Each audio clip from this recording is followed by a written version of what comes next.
देखिए potential energy के बारे में हम लोग समझेंगे, यानी स्थितिज ऊर्जा के बारे में समझेंगे दोस्तों।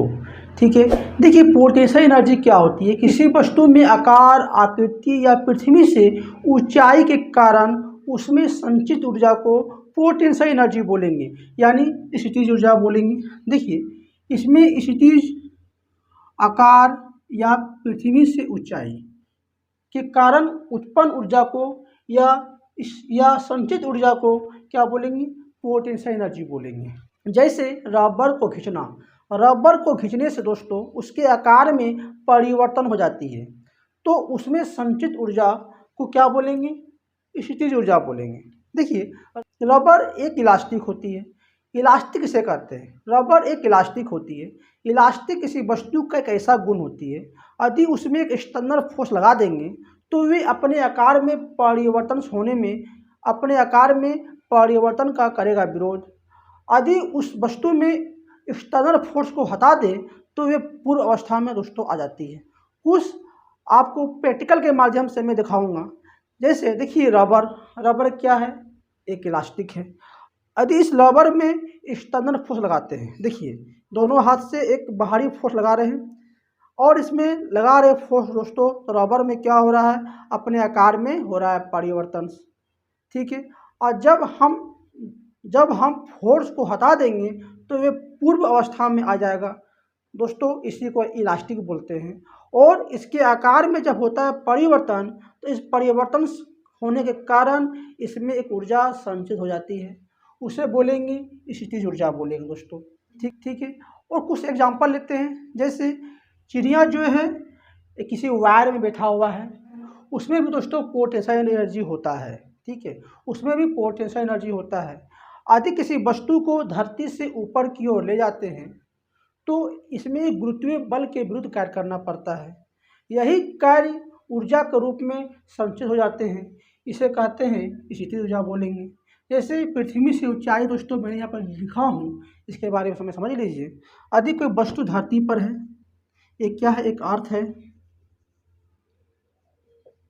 अर्थ में कोई वस्तु रखा हुआ है, ये वस्तु को ऊपर की ओर ले जा रहे हैं, ऊंचाई में ले जा रहे हैं, ऊंचाई में एक हाइट में दोस्तों वस्तु को ले जा रहे हैं। ठीक है, यदि वस्तु को धरती से ऊपर में ले जाने के लिए एक गुरुत्वीय बल के विरुद्ध कार्य करना पड़ेगा। कहिए, करना पड़ेगा कि नहीं करना पड़ेगा, करना पड़ेगा। एक गुरुत्वीय बल के विरुद्ध दोस्तों कार्य करना पड़ेगा। ठीक है, यदि गुरुत्वीय बल के विरुद्ध कार्य करना पड़ेगा और यही कार्य दोस्तों वस्तु में एक ऊर्जा के रूप में संचित हो जाती है, और इसी ऊर्जा को कहेंगे स्थितिज ऊर्जा बोलेंगे। इसी ऊर्जा को क्या बोलेंगे, स्थितिज ऊर्जा बोलेंगे। आई होप दोस्तों आपको समझ में आया होगा। तो किसी भी वायर में चिड़िया का बैठना, पक्षी का बैठना, उसमें एक पोटेंशियल एनर्जी होता है। ऊंचाई में संग्रहित जल एक पोटेंशियल एनर्जी होता है। ठीक है, तने हुए धनुष्य में दोस्तों एक संचित ऊर्जा होती है, क्योंकि जब हम लोग धनुष को तानते हैं तो धनुष में दोस्तों आकार में हो जाता है परिवर्तन। ठीक है, आकार में जब परिवर्तन होगा तो उसमें पोटेंशियल एनर्जी होगा। तो आई होप आपको समझ में आ रहा होगा। इसके बाद देखिए स्थितिज ऊर्जा का फॉर्मूला देखते हैं। ठीक है, इसके देखिए इसका फॉर्मूला होगा U=mgh होते हैं। ठीक है दोस्तों, ये क्या हाइट है, जी क्या है, एक ग्रेविटी है, इसे गुरुत्वाकर्षण बोलेंगे दोस्तों, गुरुत्वाकर्षण बल बोलेंगे। ग्रेविटी है, h की हाइट है। यदि कोई वस्तु m द्रव्यमान का वस्तु जो है पृथ्वी से ऊपर की ओर जाता है दोस्तों, वो पृथ्वी से ऊपर की ओर ले जाते हैं, तो ये पृथ्वी के गुरुत्वीय बल के विरुद्ध कार्य करना पड़ता है। और यही कार्य जो है वस्तु में, यही कार्य ऑब्जेक्ट में ऊर्जा के रूप में हो जाता है संचित। इसी को तो बोलेंगे पोटेंशियल एनर्जी, इसी को दोस्तों पोटेंशियल एनर्जी कहेंगे।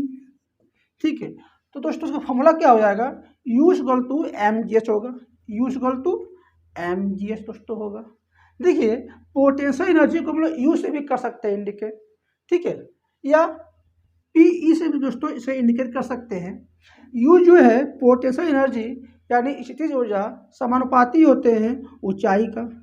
जितना ज़्यादा ऊंचाई होगा उतना ज़्यादा दोस्तों उसमें पोटेंशियल एनर्जी होगा।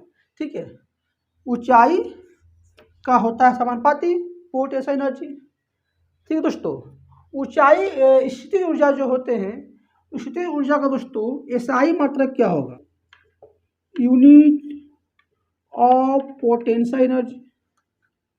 ठीक है, इसका दोस्तों क्या होगा, जूल होंगे, जूल होंगे। और सीजीएस पद्धति में दोस्तों आर्ग होते हैं। ठीक है, इसका दोस्तों बीमीय क्या होगा, बीमीय सूत्र क्या होगा, बीमीय को बोलते हैं डायमेंशन बोलते हैं दोस्तों मैंने ऊर्जा का चैप्टर्स में मैंने बताया था कि बीमीय सूत्र आप कैसे निकालिएगा। ठीक है, बहुत आसान है बीमीय सूत्र निकालना। ठीक है दोस्तों, ऊर्जा का मात्रक क्या होती है, ऊर्जा का जो मात्रक क्या होती है, ऊर्जा का मात्रक क्या होगी बोलिए तो जूल होता है। ऊर्जा का मतलब क्या होगा दोस्तों, जूल होगा। या दोस्तों क्या होगा, केजी मीटर स्क्वायर पर सेकेंड स्क्वायर दोस्तों हम लिख सकते हैं। ऊर्जा का मात्रक केजी मीटर स्क्वायर पर सेकेंड स्क्वायर दोस्तों लिख सकते हैं। केजी को हम लोग दोस्तों कैपिटल एम लिखेंगे। ठीक है, मीटर को एल से करेंगे इंडिकेट, मीटर क्या लंबाई का मात्रक है, स्क्वायर स्क्वायर कर दीजिए। और समय को टी से करेगा इंडिकेट, और यह -2 जाएगा क्योंकि पर को माइनस में लिखते हैं। तो इसका दोस्तों क्या होगा, ml2t-2, ml2t-2। दोस्तों मैंने प्रीवियस वीडियो में डिस्कस किया हूँ, उसे एक बार जाके फिर से समझ लीजिए ताकि दोस्तों आपको और अच्छा समझ में आ जाए। ठीक है, देखिए स्थितिज ऊर्जा एक संचित ऊर्जा होती है। मैंने अभी दोस्तों आपको बताया, ये क्रियाशील ऊर्जा नहीं होती है। क्रियाशील ऊर्जा दोस्तों किसे बोलेंगे, जो गति करता, जो गति करने से उत्पन्न ऊर्जा को क्या बोलेंगे, क्रियाशील ऊर्जा बोलेंगे। लेकिन ये पोटेंशियल एनर्जी क्रियाशील ऊर्जा नहीं है। ठीक है दोस्तों, मैंने बताया यहाँ पर कि पोटेंशियल एनर्जी ऊंचाई का समानुपाती होते हैं, यानी ऊंचाई में होगा परिवर्तन तो पोटेंशियल एनर्जी में दोस्तों होगा परिवर्तन। ठीक है, आई होप दोस्तों आपको समझ में आया होगा। देखिए पोटेंशियल एनर्जी यानी स्थितिज ऊर्जा 3 प्रकार की होती है। ठीक है दोस्तों, पहला क्या होगा, पहला होगा इलास्टिक पोटेंशियल एनर्जी, इसे हिंदी में बोलेंगे प्रत्यक्ष स्थितिज ऊर्जा बोलेंगे। नंबर 2 होगा विद्युत स्थितिज ऊर्जा। नंबर 3 होगा गुरुत्वाकर्षण स्थितिज ऊर्जा। दोस्तों देखिए यही है गुरुत्वाकर्षण स्थितिज ऊर्जा है, जो वस्तु को धरती से ऊपर की ओर ले जाते हैं तो पृथ्वी के विरुद्ध क्या करना पड़ता है, पृथ्वी में क्या होता है, गुरुत्वीय बल होता है, तो गुरुत्वीय बल के विरुद्ध क्या करना पड़ता है, यही कार्य वस्तु में ऊर्जा के रूप में संचित हो जाते हैं। इसी को बोलेंगे स्थितिज ऊर्जा बोलेंगे। तो कर्षण स्थितिज ऊर्जा इसी को बोलते हैं दोस्तों, धरती से ऊपर की ओर वस्तु को ले जाते हैं। तब जब रबर को खींचते हैं तो इसे बोलेंगे इलास्टिक पोटेंशियल एनर्जी बोलेंगे। विद्युत स्थितिज ऊर्जा क्या बोलेंगे, इसमें रिपल हो और एट्रैक्शन हो दोस्तों, उसमें आवेशों का कारण होती है। दोस्तों देखिए इसके बारे में हम लोग डिस्कस करते हैं। स्थितिज ऊर्जा और गतिज ऊर्जा के बारे में कुछ महत्वपूर्ण बातों को हम लोग समझते हैं। जैसे देखिए ये धरती है, क्या है दोस्तों, अर्थ है, और ये अर्थ से कोई वस्तु को ऊपर की ओर हम लोग फेंकते हैं। अर्थ से पृथ्वी से वस्तु को ऊपर की ओर फेंकते हैं। जैसे देखिए वस्तु को हम लोग फेंक रहे हैं दोस्तों, वस्तु यहाँ पर आके रुक गया, वस्तु दोस्तों फेंकते हैं, ये वस्तु है दोस्तों, क्या है वस्तु या कोई फील्ड है। ठीक है, तो एक महत्तम ऊंचाई है दोस्तों, ये क्या है, एक महत्तम ऊंचाई है। ये क्या दोस्तों, एक महत्तम ऊंचाई है। और यहाँ पर क्या बोलेंगे, मध्यम बिंदु। और दोस्तों क्या है, सतह है, पृथ्वी का सतह है, पृथ्वी का सतह है दोस्तों। ठीक है, अब दोस्तों को बताना है कि वस्तु का पोटेंशियल एनर्जी और काइनेटिक एनर्जी क्या होगा हर पॉइंट में। ठीक है, यदि वस्तु को नीचे से ऊपर की ओर फेंके हैं तब, ठीक है दोस्तों, वस्तु को नीचे से ऊपर फेंके तो यहाँ पर जो महत्तम ऊंचाई होगा, यहाँ पर पोटेंशियल एनर्जी के मान सबसे ज्यादा होगा। ठीक है, सबसे ज्यादा होगा पोटेंशियल एनर्जी, सबसे ज्यादा होगा इस पॉइंट पर, महत्तम ऊंचाई पर। ठीक है, लेकिन काइनेटिक एनर्जी के मान,